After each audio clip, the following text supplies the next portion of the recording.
মৃত্যুর একমাত্র দায়ী তার মেয়ে, তার জামাই, তার আমরা বিচার চাই। আর আমার গরু চুরি হয়েছে, এই আমি প্রশাসনের কাছে এরও বিচার চাই। গরু চুরির সংবাদ শুনে মা স্ট্রোক করে মারা যায়। মেডিকেলে মা থাকাকালীন অবস্থায় মেয়ে সুমি ও তার জামাই শহীদ সন্ধ্যায় গরু চুরি করেন তার মায়ের। এই কথা শোনার পরে মা স্ট্রোক করে মারা যায়। এলাকাবাসীর দাবি, এই মেয়ে জামাই এর বিচার চান। গত সোমবার শেরেবাংলা মেডিকেলে মারা যায় মা। তার মেয়ের নাম সুমি এবং ছেলের নাম সজল। মেয়ে ও তার জামাই শহীদ বড় একজন মাদক ব্যবসায়ী। এই মাদক ব্যবসায়ীর কারণে এলাকাবাসী সবসময় আতঙ্কে থাকে। 23 নং ওয়ার্ডের খান সড়কে মাদক ব্যবসায়ী শহীদের বসবাস। মায়ের মৃত্যুর আগে সে তার ভাইকে এবং ছেলেকে বলে গেছেন তার লাশ যেন তার মেজামাইকে না দেখানো হয়। সেই ওসিয়ত অনুযায়ী তার লাশ মেজামাইকে দেখানো হয়নি। কিন্তু তার মেয়ে থানায় গিয়ে মিথ্যে অভিযোগ দিয়েছেন যে তার মায়ের লাশ তাকে দেখানো হয়নি। এলাকাবাসী এই মাদক ব্যবসায়ী শহীদের বিচার চান। বড় বোন অসুস্থ ছিল শেরেবাংলায়, তার নাম কেটে দেওয়া হয়েছে। আমি জিজ্ঞেস করছি তোমার যে নাম কেটে দিয়েছে ডাক্তার, তুমি কি সুস্থ? তখন আমার আতলারাই দেখাইছে আমি পুরোপুরি সুস্থ হয়েছি, বাকিরা বাইরে যে গ্রাফি দিলে সুস্থ হবো, আমার ভাই তো অসুস্থ, ঠিক আছে। তখন আমার বলতে আছে যে আমার তো গরুটা নিয়ে গেছে শহীদ, কি করবি? আমি আমার বোনের বললাম যে তুমি বাসায় যাও, আচ্ছা আমি দেখবো না, ওটা তোমার জামাই নেছে আর তোমার শয়তানি করছে। তখন আমার বড় বোনা এই শেরেবাংলার সামনে উঠছে, আমার দেখা এখানে চারটে ঘুষির ডাক তার ডাক বেরোইছে, ডাক্তারে থাকতে আমার মারছে। তখন আমি চিন্তা করছি যে আমি যদি হয়াল দিই লগে তাহলে কষ্ট পাইবে।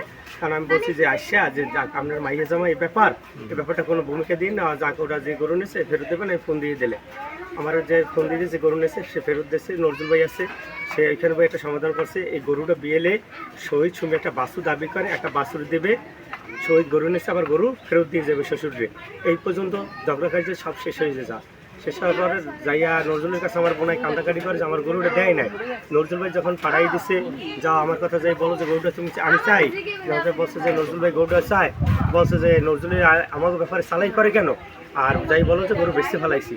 যখন এই কথা বলার পরে আমার বোনায় আসছে, আসার পর আমার বোনের যখন বলছে আমার গরু নাই, তোমার আমি ট্রিটমেন্ট খরচ কিছু করতে পারবো না, আমি তোমার লাগে নাই। এই শুনে আমার বোনের স্টাকের রুগী আরও স্টাক করছে। আমার নামে, আমার ছোটো ভাইয়ের নামে মামলা দিছে, কোর্টে অভিযোগ দিচ্ছে, যাইয়া থানায় এসে আমরা ওদের গরু 8 বছর কিনা আমরা খাইছি। গরুটা আমাদের দেশে এই দেশে 22-23-27 কাউন্সিলর রেশমি আফা আমার আম্মা গেছিলো, তারপরে সে আমার বোনের কাজ কাম ছিল না, বিধবা দেখে তার একটা গরু দিচ্ছে, মানে অসহায় দেখে একটা গরু দিচ্ছে। তা গরুটার মেইন এনিমি ছিলাম আমি আর আমার বোন। আমি ওকে বলছি দেখ এই গরু তো কোনো আমি না, তোরা যদি নিয়ে ঝামেলা করো ফের বিশাল ঝামেলা করবো। আমি এটা পুলিশ কমিশনার গরুগুলো দিচ্ছে, গরুর সমস্ত ডকুমেন্টস আমার, আর এই ডকুমেন্টস আমার বোন আমার বাসা থেকে নিয়ে গেছিলো। নিয়ে যাওয়ার পর এই ডকুমেন্টস আমি সংগ্রহ করছি। এই যে ওয়াল ভিশনের ফেস ডিকে ফেস, এই যে দেখা যাচ্ছে আমার নাম আব্দুল রহিম আর আমার বোনের এই যে ওয়াল ভিশনের কাগজ। এখন আমার বোনের মৃত্যুর একমাত্র দায়ী তার মেয়ে, তার জামাই, তার আমরা বিচার চাই। আর আমার গরু চুরি হয়েছে, এই আমি প্রশাসনের কাছে এরও বিচার চাই। আপনারা বিচার চান? আমরা গরু ফেরত চাই। আপনার নাম কি? আমার নাম আব্দুল করিম। আচ্ছা, কিভাবে মারা গেল ঘটনাটা বলুন তো।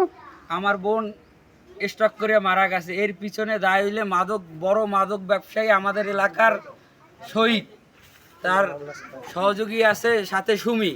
এরা হাজব্যান্ড ওয়াইফ মিলে এলাকায় দীর্ঘদিন যাবৎ সবাই জানে এলাকার ভিতরে তারা মাদক ব্যবসা করতে আছে, ঠিক আছে। তার 2-3টে বিগত দিনে মামলা আছে। এগুলা সুমি হয় কি আপনার? সুমি আমার ভাগ্নি হয়। পারুলের কি হয় যে মারা গেছে? মেয়ে হয়। আপনারা কি চাচ্ছেন যে তার মৃত্যুর জন্য দায়ী তার মেয়ে পারু, এটা সুমি? হ্যাঁ, তার মৃত্যুর জন্য শহীদ এবং সুমি দায়ী। আপনার ঘর থেকে গরু চুরি করলো কিভাবে? শহীদ আর সুমি মিললে আমাদের গরু চুরি করে নিয়ে গেছে আমার বোনের। এই উছিলে আমার বোন মারা গেছে। আমরা যতটুক জানতে পেরেছি এইখানে আইসা, এইখানে আপনার নামে থানায় অভিযোগ হয়েছে আপনারা নাকি যেই সুমি মারা গেছে আপনার অর্থাৎ ভাগ্নি হয়, তাকে নাকি আপনারা লাশ দেখতে দেন না, এরকম আপনার নামে অভিযোগ আসছে। আসলে কি এটা কি সত্য? এটা মিথ্যা অভিযোগ। এলাকাবাসী মিললে তারে দেখতে দেয় না, তার কারণে আমার বোন মারা গেছে। এলাকাবাসী তারে লাশ দেখতে দেয় না। আপনারা তো দেখতে দিতে চাইছিলেন নাকি? আমরা দেখতে দিতে চাইছি, এলাকাবাসী দেখতে দিবে না। আচ্ছা আচ্ছা। বোনের ওসিয়ত ছিল, এই কারণে বোন যে মারা গেছে সে আপনার বোন, সে ওসিয়ত করে গেছে আপনাদের কাছে, আপনি তার ছোট ভাই? জি, আমি তার ছোট ভাই। আর তার আমাদের ছেলের কাছে? ওসিয়ত করে গেছে। কি ওসিয়ত তার করছে? ছেলের কাছেও করে গেছে, আমি মারা গেলে আমার মেয়ে এবং মেয়ের জামাইরে দেখাইবেন না লাশ। আচ্ছা আচ্ছা, মৃত্যু যাওয়ার আগে এই ওসিয়ত করে গেছে, তাই? জি। আচ্ছা, শহীদ কি করে? শহীদ আপনাদের হয় কি? বাগনি জামাই। উনি কি ব্যবসা করে? উনি মাদক ব্যবসা করে, ইয়াবা, গাঁজা। আচ্ছা আচ্ছা, আপনারা কি জানেন? আপনারা প্রতিবেশী কি জানেন আসলে শহীদ কি করে? সত্য বলেন সবাই, সত্য ঘটনা। মাদক ব্যবসা করে। আচ্ছা, উনি অরিজিনালি নেশা বিক্রেতা না? অলওয়েজ চাল থাকে। জি জি।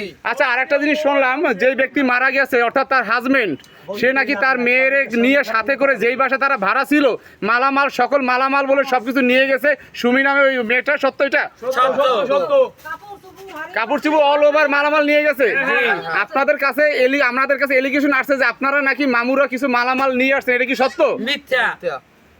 আচ্ছা ঠিক আছে, তো সব নীরব হন আপনারা। মূল ঘটনা হলো যে আপনার মা মারা গেছে, আপনার মা মারা গেছে, মা ওসিয়ত করে গেছে গা যে আমার মেয়ে জানি না দেখে আমাকে। এই অনুযায়ী এলাকার লোকজনে তারা দেখায় না, দেখায় দেয়। এবং এটা হচ্ছে ওসিয়ত যে করে, এটা মুসলমানের নিয়ম অনুযায়ী এটা বোঝা যায় যে মুসলমানের নিয়ম অনুযায়ী মারা যাওয়ার আগে যা বলে যায় তারা সবাই গার্জিয়ানরা সেটাই পালন করে, সেইটা পালন করছে। এবং এরকম মেয়ে পৃথিবীতে জানে কেউ না হয়, এবং দৃষ্টান্ত শাস্তি মেয়ের জামাই